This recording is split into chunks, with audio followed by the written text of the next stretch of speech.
Judge Otis has been for numerous years in the appeal, the highest court in Quebec, which is appeal court, for many years. Actually, David's mother has done the articling with her, and she had a high esteem for her, and she evaluated her as an excellent jurist. One of the reasons she is here also. But she is Chief Justice of the Administrative Tribunal of NATO currently, and also she is Chief Justice of Administrative Tribunal of OECD in Europe. So Professor, she's author of thousands and thousands of decisions in the appeal court of Quebec. So it's my honor and pleasure to introduce you Judge Louise Otis. It's an honor for us. It's the first time that we have a judge with us. We have many lawyers every year, but the judge is the first one, so it's kind of diamond to have it here. So, and she is speaking about environment. By the way, she is the initiator of mediation. Mediation. She is a pioneer of mediation in law, and that's also very important to mention. She's speaking about this, but also her ideas of managing, according to us, actually it falls under sustainability framework, to managing situation in the world environmentally and humanly, related to an excellent idea she has about this. So this is where governance and management we are, and here we have Judge Otis, please, on stage.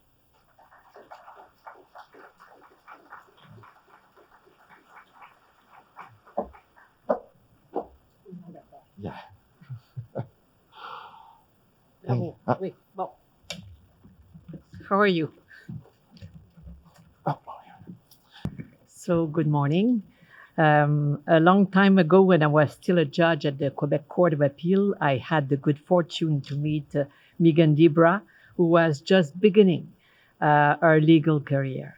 And she articled with me at the Court of Appeal. I remember her as an exceptional jurist with a bright legal career ahead of her. And that's what she did. And now I know that she's gone. And this morning, I'd like to pay tribute to Megan Debra, a remarkable human being. Thank you. And I feel a bit awkward today, you know, being with scientists, chemists, physicists, and as a judge. But, and you would say, why a judge talking about mediation? Because this is my topic. It's just like Florian pointed out, 25 years ago, I've created judicial mediation, which is called judge-led mediation at the Court of Appeal, and which means that we judges are adjudicators, but in appropriate cases, we can also be mediator. And I started with a pilot project at the beginning in 1997, and then with family cases, and now in many countries in the world, including, of course, Canada, and very recently France, we have judges conducting mediation in the business cases, commercial cases, big class action cases, in all fields of the law, which save a lot of money to the litigants, and which I think can improve the situation of everybody, teaching them how to solve conflicts and then teaching them how to achieve peace. Let's talk about the creation of the International Climate Unit for Refugees. This is the point. Let's begin with good news to brighten up your day. The extraction of resources has tripled over the last 50 years. 80% of global energy still comes from fossil fuels. Carbon emissions continue to rise. Temperatures are higher than ever. Bushfires and forest fires spread through the continents. Melting glaciers announce immeasurable flooding and the oceans have become receptacles for 8.8 tons of plastic each year.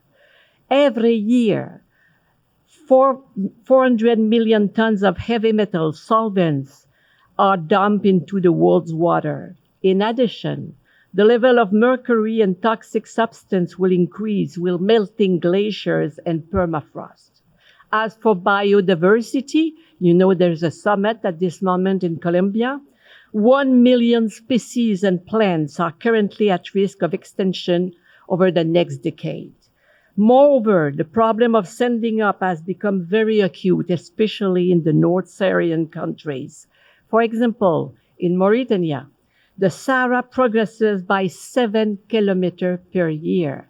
And I traveled with the Minister of Development of Mauritania when I gave a speech at the last COP.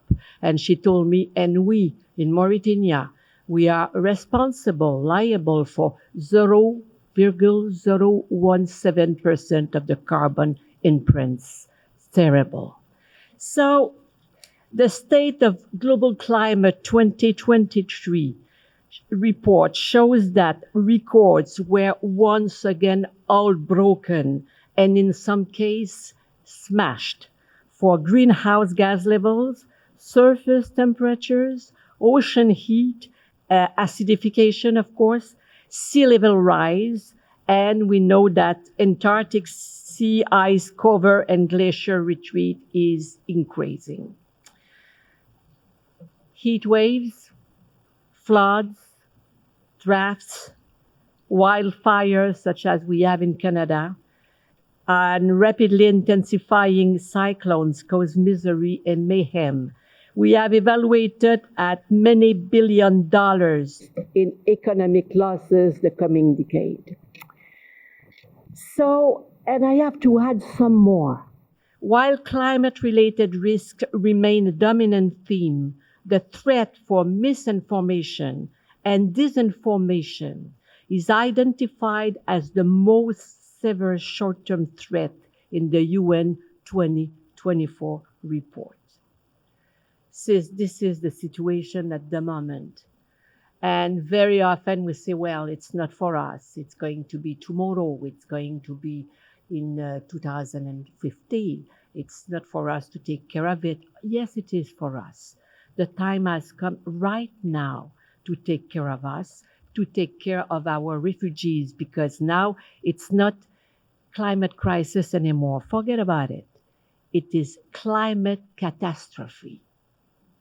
In December 2015, the parties convened a historic agreement called the Paris Accord. This accord resulted from long negotiations to fight against climate change and take actions aiming to reach a future with a low intensity of carbon. This agreement, which came into effect in 2016, fixes a global objective to keep the temperature increase below 2 degrees. Although the objectives of nations are voluntary, those countries committed to report on their climate policies and their results and to participate in collective account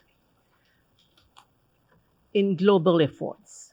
This obligation of transparency is, of course, what we say the point of solidity, the pillar of the accord. But keep in mind that there's no environmental international court. There's no coercive mechanism to ensure that nations respect their targets. The Paris Accord establishes collaboration and cooperation between the signatory countries. Therefore, the agreements can only emanate from consensus. Undoubtedly, it's time to change our way of getting to consensus. The next year will be, I would say, let's say the next decade, but they said the next year, scientists, by the way, they said that it will be the most important year for the climate. It will be either the annus horribilis or year of redemption. We still have the choice. It will be necessary to accentuate collaboration and cooperation with extraordinary efficacy. and this to create new routes toward a global consensus. Undoubtedly, this global contract will be the first. You know, since the end of 1970s, enlightened by a solid empirical path and nourished with the reflection of legal thinkers, we know that mediation recovers a transcendent phenomenon in the history of modern law. Mediation constitutes, in appropriate cases, a full reconstruction of social justice. So the time has come to include big mediators in the global environmental negotiations. We no longer have the luxury of lengthy face-to-face long negotiation of the kind we've carried out 30 years ago.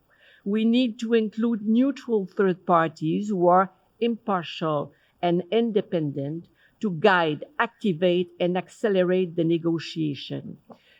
Keep in mind that last year we were so happy when in 2023, when we signed the High Seas Treaty, which is called the Treaty on the Oceans. Do you know that it took 25 years to negotiate it? 25 years.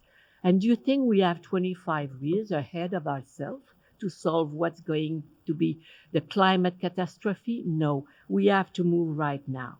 We need professional mediators who have already conducted hundreds and thousands of mediation. Mediators who have traveled to the limits of a human soul throughout the entire professional life. Mediators who know the hidden, smallest corner of a human being. Those who know how to read hesitation, body language, voice inflections. Those who are skilled at dealing with deadlocks and impasses. One does not mediate on the spot. It is a profession, and sometimes it is an art. In 2016, I was invited to the launch of an instrument dedicated to this type of mediation, a guide for mediators faced with environmental conflict, conceived and published by UNEP, United Nations Environmental Programme. This guide is addressed to professional mediators. The guide describes mediation case studies in countries affected by environmental disaster on all the continent. It has nothing to do with refugees, no. This type of mediation cannot be improvised. They need to be conducted by very skilled mediators. Given that I have conducted many environmental mediation conflict in Canada, I was asked to share my own experience to highlight the parallel between what we call national and international mediation. We know that the United Nations mediators work in the context of the Charter of the United Nations and resolution relating to the Security Council and the General Assembly, as well as the Secretary General's bulletin. These normative tools lend legitimacy to the mediation process.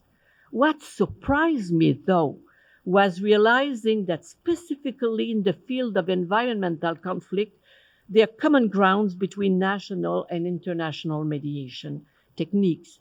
And we prepare our files in the same way. First, we have an evolution phase, then a preparatory or premeditation phase. The mediation itself, which is a negotiation session led by a neutral, and finally the implementation phase where there's an agreement. Let's have a quick look, rapid look at this stage. First one is the agreement to mediation. It's a sort of pre-mediation to conclude an agreement to mediate a case. In this first agreement, parties set out the context of the dispute and the terms and objectives of the mediation to come. With this aim in mind, the agreement provides structure for mediated negotiation in the following way. First, we establish the basic term of the mediation. We establish the location of the mediation. You will see location of mediation. Sometimes it takes a week to get there.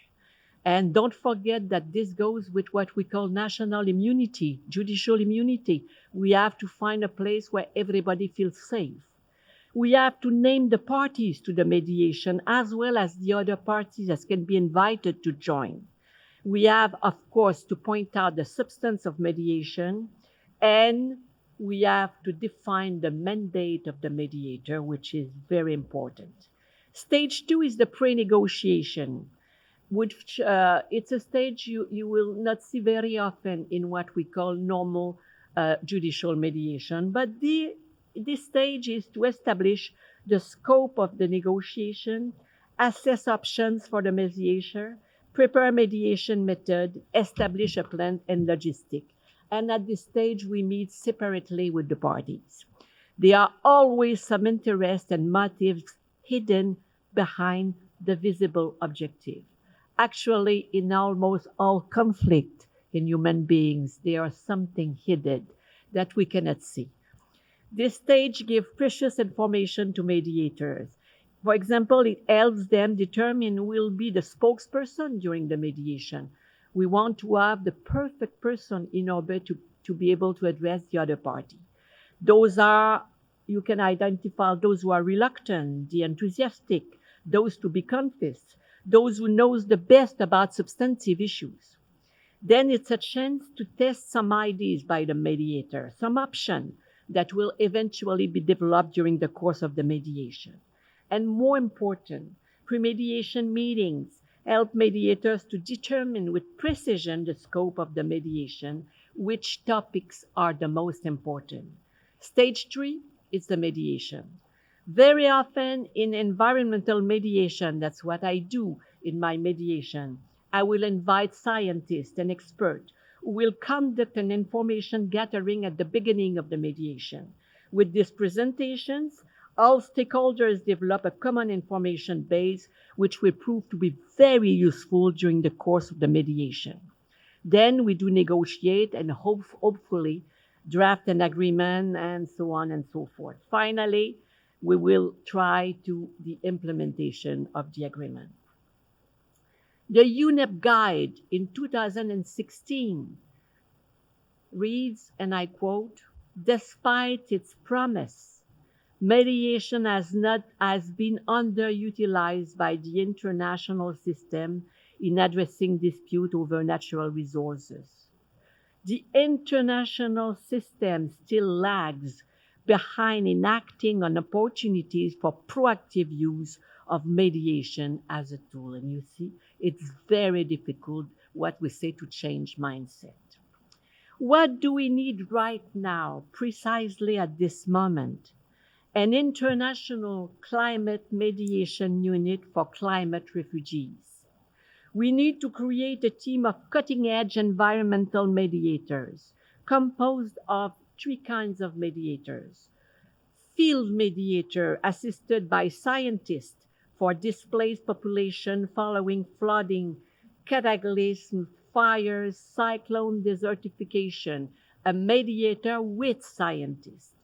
Second, we need tax or fiscal mediators for the reconstructing international taxing toward environmental goals. Third, we need governance mediators for coordination between states and companies. It is critical, a solid, robust team that works and moves in real time, a real-time strategy team now, right now, immediately, under which international organization this coordinated unit should be housed.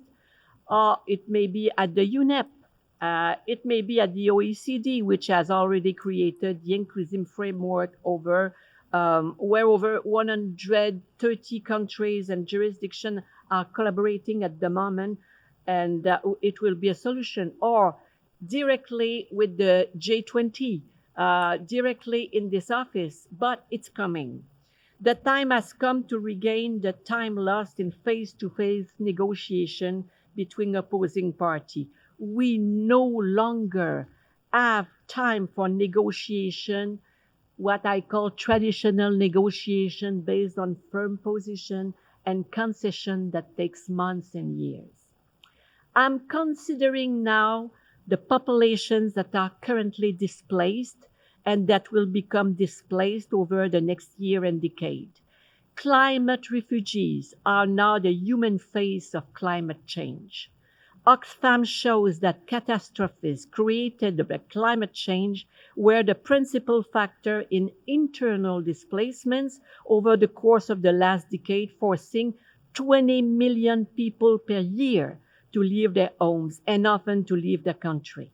Projection, not by Oxfam, but let's say by the World Bank, show an increase from 260 million climate refugees in 2030 to 1.2 billion in 2050. And you still hear people complaining about immigration all over Europe and the world. Oh, 1,000 is too much, 10,000 it's terrible. You see this number?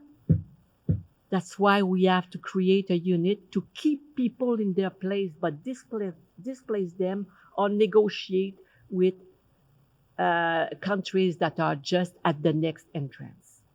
The delicate question of financial and technical aid to bring support to communities and of population relocation in countries or territories often hostile to their arrival call for mediation in real time by experts trained in this issue. Speaking of the financial help to climate refugees, let me come back to two proposals I presented at the COP25 in Madrid. And number one is called 1% for the climate. You will see that number two is also called 1% for the climate, but with a different audience. So in October 21, after long negotiation at the OECD, more than 130 countries have agreed that certain multinational enterprises be subject to a global minimum tax of 15%, and which would increase taxes on companies with earnings in low tax jurisdictions. Governments are currently developing implementation plans this year, actually, and turning the agreement into law. The OECD proposal follows an outline that has been discussed since 2019. There are two pillars to the reform. Pillars one, where large companies pay taxes impacting roughly 125 billion in profit, and pillar two, which introduced the global minimum tax, which bring about 150 billion globally.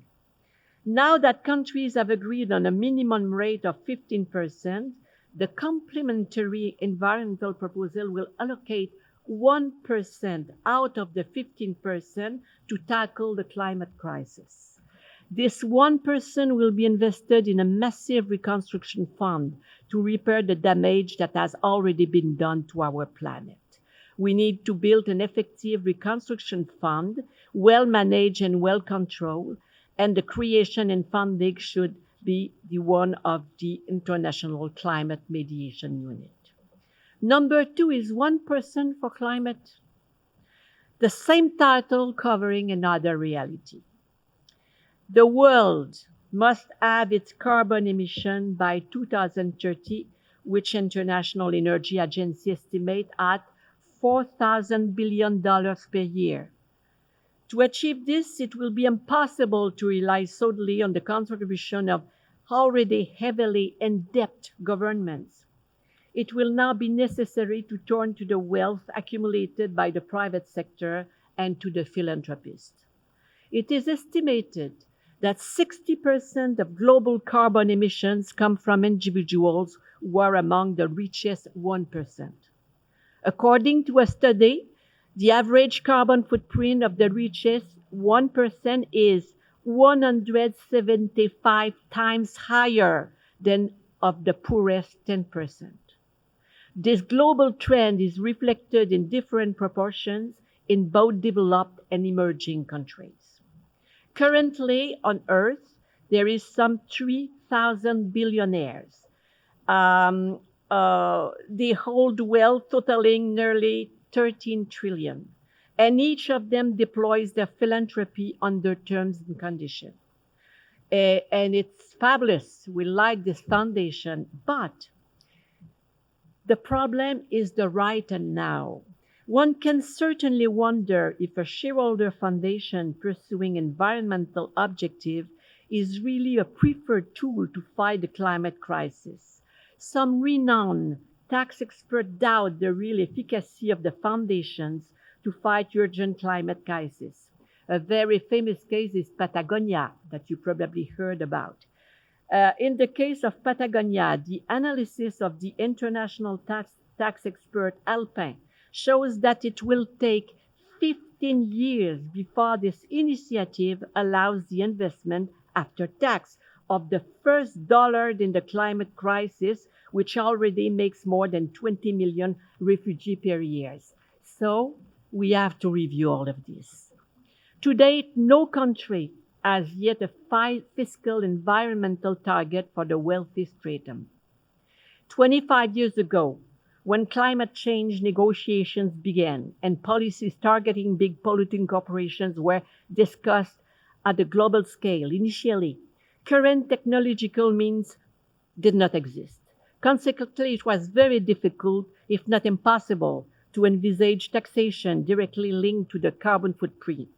However, with the application of today's new technologies, it is very easy to measure and quantify the carbon footprint of individuals. A tax for the emission of greenhouse gas by individual would have several merits. First, respect for the polluter pays principle, tax progressivity, possibility of targeting the tax of the 1% wealthiest large emitters. My friends, whether we like it or not, we find ourselves in a war with our planet. We have failed to protect our own habitat. Jane Goodall says we are the only living primate to have destroyed its habitat. Isn't it something? We will have to redefine with humility how we live and what solidarity and sharing mean in ample measure. We are now irremediably linked for the upcoming decades. The French thinker Albert Jacquard wrote, "I am the places that I weave with others." In the Algonquin language, one of the First Nations in Canada, we said Mamido Sewin, which means we walk together towards a common destination. That's what we have to do right now. Thank you very much.